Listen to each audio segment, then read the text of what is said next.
Welcome. Welcome to PSSL 6240, Political Violence and Terrorism, and for most of you, welcome to the Safety and Security Leadership Program, as well as George Washington University. I hope this course, as well as this program as a whole, both fulfills your academic as well as your professional needs. I'm Rowan Sharma, and I will be your instructor for the first course, the Political Violence and Terrorism, in this course in this sequence. So welcome to the course, and what I want to do is just introduce the course and go over some of the syllabus, the work requirements, and give a good way ahead of what we're going to be talking about in this 8-week period. So, introduction. Welcome to the course. I want to talk about what this course is not. This course is not a course on link analysis. This is not a course on force protection, anti-terrorism, hostage rescue, or those other subjects that you might be associated with when you take a course in terrorism if you're coming from the military or the federal government. This is not that course. It is not a narrow investigation, forensics, force protection course. This course is an introduction to terrorism as a social and political phenomenon. We're going to go into the history of terrorism. We're going to go and talk about politics. We're going to talk about policy. We're going to talk about philosophy and even psychology. We're going to really get into those nitty-gritty subjects that have an academic undertones. This course will have that, and most of your other courses in this program will be along those lines. So I want you to get out of that mentality that this is a course just like you would be in the military. That's or the federal government. This is not what this is. It is more to expand your thinking patterns than to be able to recite information back and forth to me. So to make that clear from the onset. Other thing I also want to make clear is that, again, I come from the military, so I know what a lot of these courses are when you're in the military. They're click through, get through the material so you can get the certificate at the end that says you're anti-terrorism qualified. That is not what this course is about. Again, you have to sit down. Every week there's lectures, online lectures, and online PowerPoint lectures that you have to sit down, take notes, digest, maybe even rewatch. You need to do the readings beforehand, and so you can get as much as you can from this course, not just to learn about, or not just to do well in the final and the papers, but to understand this process so you can understand this phenomenon so you can apply it to your current jobs. So again, I want you to get the mentality of this being an academic intensive course. So as I'm talking about this now, we just had, again, certain things have happened in the world, everything from the rise of ISIS, the Paris attacks, the downing of a flight over the Sinai Peninsula. So what I talk about here is going to be very relevant to what you see in the news and what you see going on in the world. The lessons that you'll see, the patterns that you'll see, are applicable to what you see on the news. And what I'm hoping is that, and again, what I'm hoping you get is a very detailed understanding of the terrorism phenomenon beyond what you see on the news at night or on Fox News or MSNBC. Terrorism is one of those subjects that is very politicized, and it is very, very wrought with emotion, and oftentimes that clouds our analysis. So I'm hoping this course gives you a little bit more of those tools so you can see beyond what goes on a day-to-day basis. I'll also add that the things that you're seeing currently, whether it's the rise of ISIS, the attacks in Paris, you'll hear on the news that ISIS is unprecedented. We've never seen a group like this. Hopefully this course will dispel you of that theory, because we've seen groups like this operate throughout history. What ISIS is doing is not new. They might use new technologies. They might use a little bit changes tactics, but we've had groups that have had global reach. We've had groups that have held territory. The patterns that we're seeing now have been repeated throughout history. And we're going to go into detail on that during this course. So it should be a lot of fun. What I want to go into is the course layout. So again, this is an 8-week course. It is usually meant to be a full semester, but everything is crammed in. So expect a heavy workload with readings and papers. That's just the way that this program is designed, is so you can take advantage of the compressed workload and maybe get your degree in less time, but you'll still be doing a semester's worth of work in 8 weeks. So I want to make sure that's clear up front. So the course layout. Week 1, besides introducing the course, we're going to talk about terrorism as an existential threat.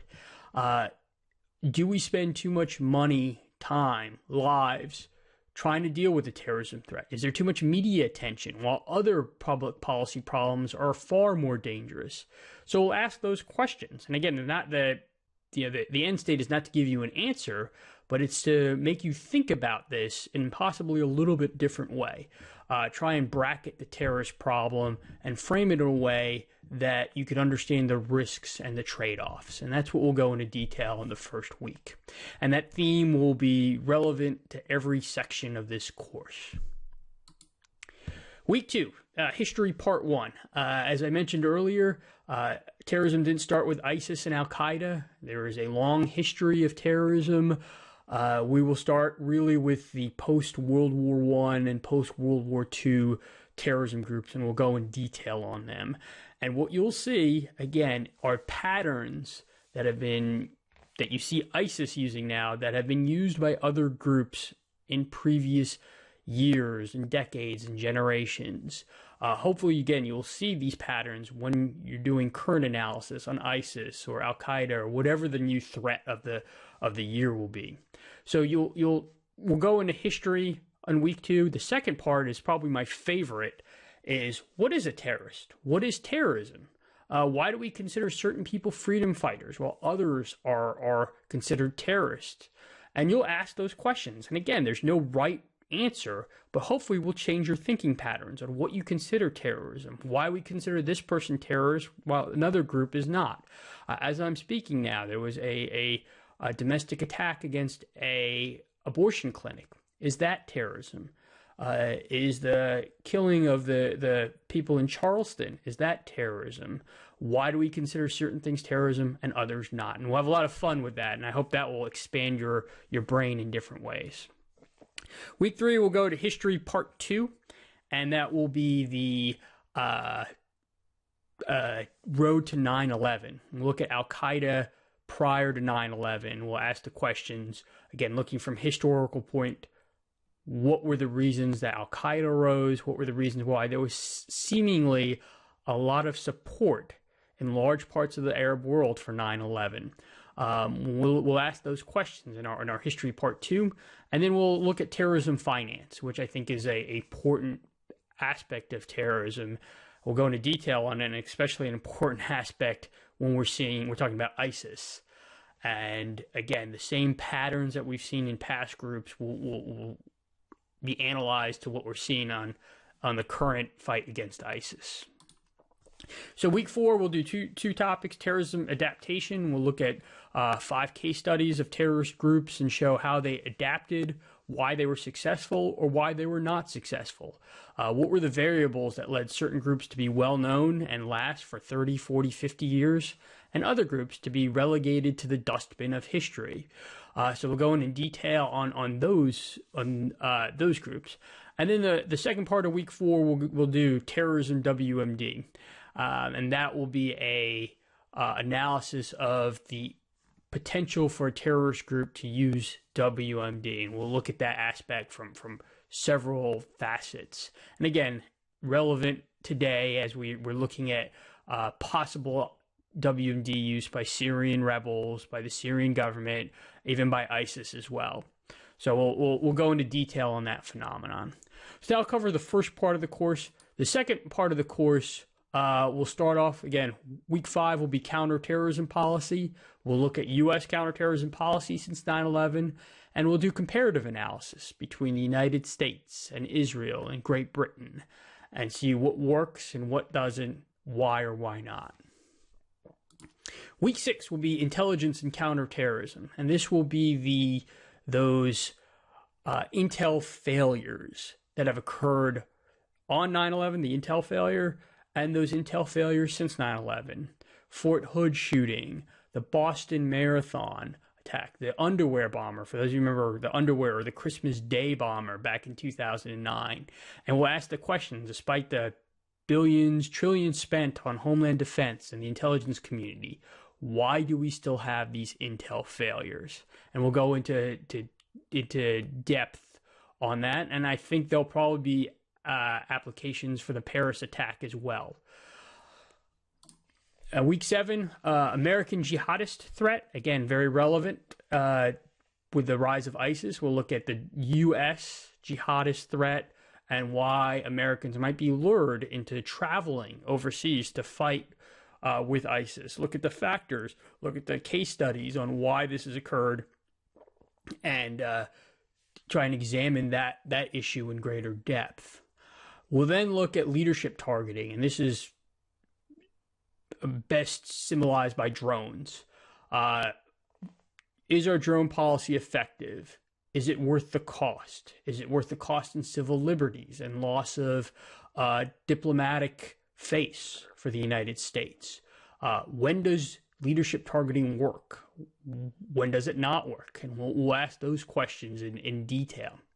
And then what I want to reserve for week 8, the final paper, and I'll get into work products in a second, and then a review for the final. So there'll be no formal material for week 8. It'll just give you a chance to ask questions as well as go into study for the final and finish the last paper.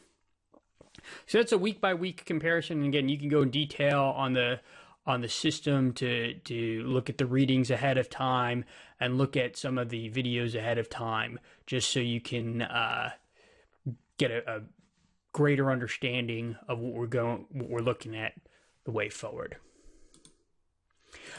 So work products.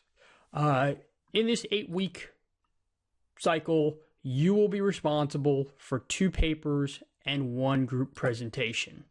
How this is going to work, and I just want to make sure this is clear. So everyone will do 2 papers and 1 group presentation. I will assign you into groups on the first day of class. If you're group 1, you will be doing a presentation for assignment 1. And assignment 1 is on what is a terrorist, what is not a terrorist. It's due at the end of week 3. So you will be doing a presentation. Everyone else will be doing a paper, okay? If you're in group 2, you will be doing a presentation for the second assignment, which is on WMD terrorism. Everyone else will be doing a paper. If you are in group 3, you're going to be doing a presentation on intelligence failure and counterterrorism. Everyone else will be doing a paper on that subject. So I want to make that clear. If you're doing a presentation, you will not be writing the paper for that week. How the assignments are going to go is week 3, there's a paper, and you can see this in the